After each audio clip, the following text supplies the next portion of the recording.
All right, everybody, welcome back to the channel. Rainy, nasty, end of February here. This square body truck, I don't think I've had a chance to catch a video on yet, but this one's gonna be a good one. For anyone looking for a square body, they know that obviously we've been killing it with some good content here recently, and most all of them that have posted recently are gone. So what you see in the building here, the blue 1-ton short bed, the gray 1-ton, the red and tan 1-ton, and then my favorite, the rusty Jimmy, are available. Those are our only square bodies left.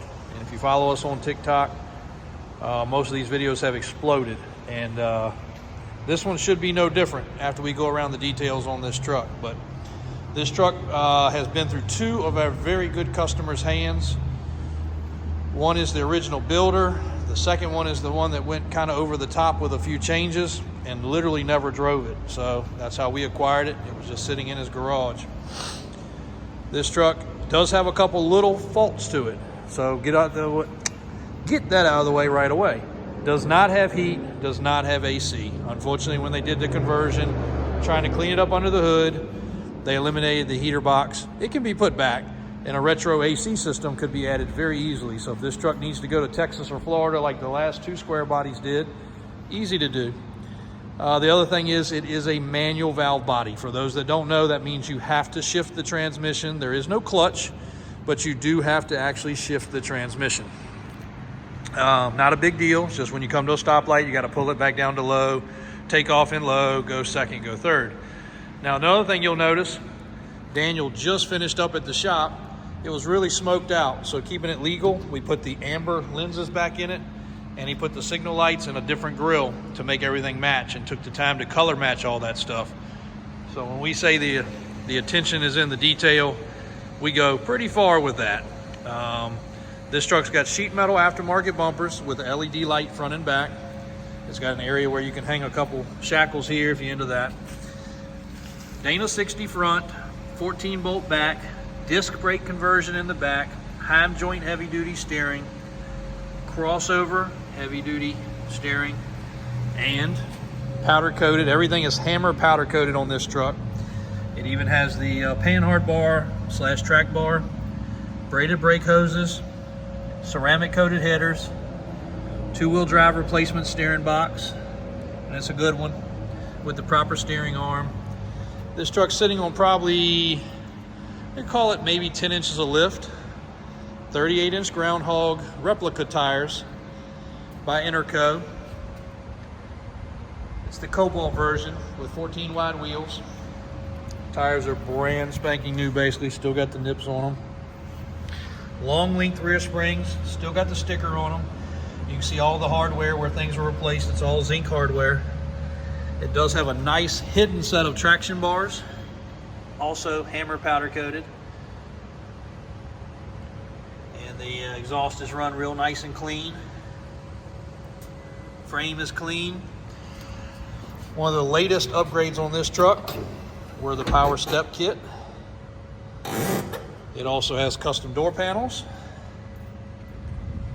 a couple gauges. The interior is not over the top. It's clean, but it's got the seat cover. It does have shoulder belt harness, G-force belts. Let's go ahead and fire it up just so you guys can hear it.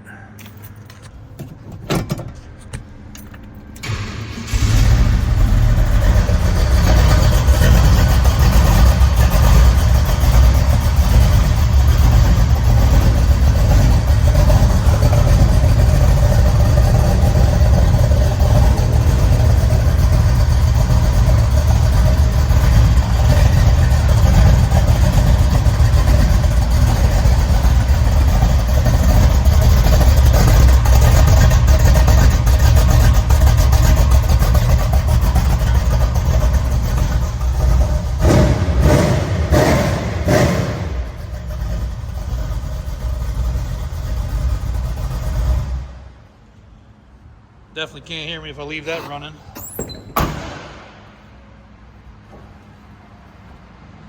Steps are a really cool touch, and what people don't realize, that's about a $5,000 process to do the power steps on one of these trucks. Why? You can buy steps for $1,400. Yes, you can. Then you have to make the brackets. Then you have to install them. Then you have to do the wiring with pin switches so that they work properly. And then you have to relocate the gas tank.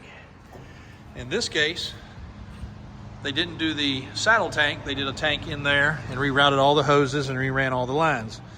You can do it a little bit cheaper, but by the time you do it all, do it right, you're going to spend a pretty good chunk of money.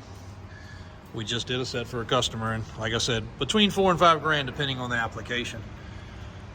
Clean small block, as you can tell, cammed up nice, serpentine belt system. You could go back with AC, that's where it would mount at. Polished valve covers, blockout panel where the heater core would be. They did a really nice job, so that's a shame because that's where the MSD and the coil are mounted. That's the amp research step bracket, step module. Got an Optima battery, electric fan. The wires will run nice and clean. Like I said, both these customers are very meticulous, especially the first owner. He put a lot of time and effort into this truck. And then again, second owner just literally added nice things to it. So great sounding truck, great running truck. Gets down the road really strong. Looks really good with this new combination. Again, tires are fresh. If it had a set of the real wheels or Valco wheels or weld wheels, it'd set it off a little bit. Windows are extremely dark tinted. I don't know much else you would do to this truck but change tires and wheels unless you wanted it shorter, taller. It could have that look right there with the wide bogger stance. Easy enough to do. 1 ton Dana 60, 14 bolt, upgraded premium hubs, Warren. There you can see the track bar on this side, and how clean the frame is. And this truck was not built to be showy, it was built to be a play truck and a strong, well-built truck and kind of a sleeper, because until you hear it run, it kind of looks like Grandpa's old square body. Charcoal gray metallic paint, black covers over top of the bed, LED light in the back, hitch in the back. I did not realize it had that. That's really nice. D-ring hangers in the back also. Hopefully this video will shine a little bit of light on this truck, because somebody is missing out at $35,000. You could not touch building this truck. You couldn't even start to build this truck.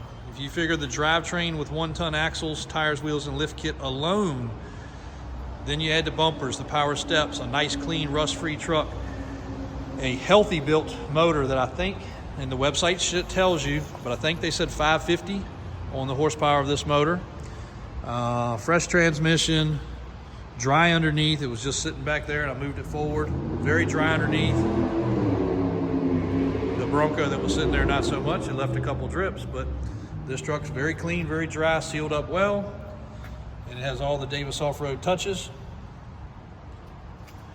I don't think you could ask for much more at this price point. This truck is very similar to the trucks we've been getting $50,000 for, other than the interior not being finished off. And that's really about it. If the interior was done up in this truck and maybe had the factory bumpers, some people don't like these. They are great, but factory bumpers would make it look a little bit more error correct. So again, don't miss out on this one. Snooze, you lose. This square body is a beast. Thanks for watching today. Davis Drives on YouTube, Davis Auto Sales. Rainy, nasty February. Thanks for tuning in.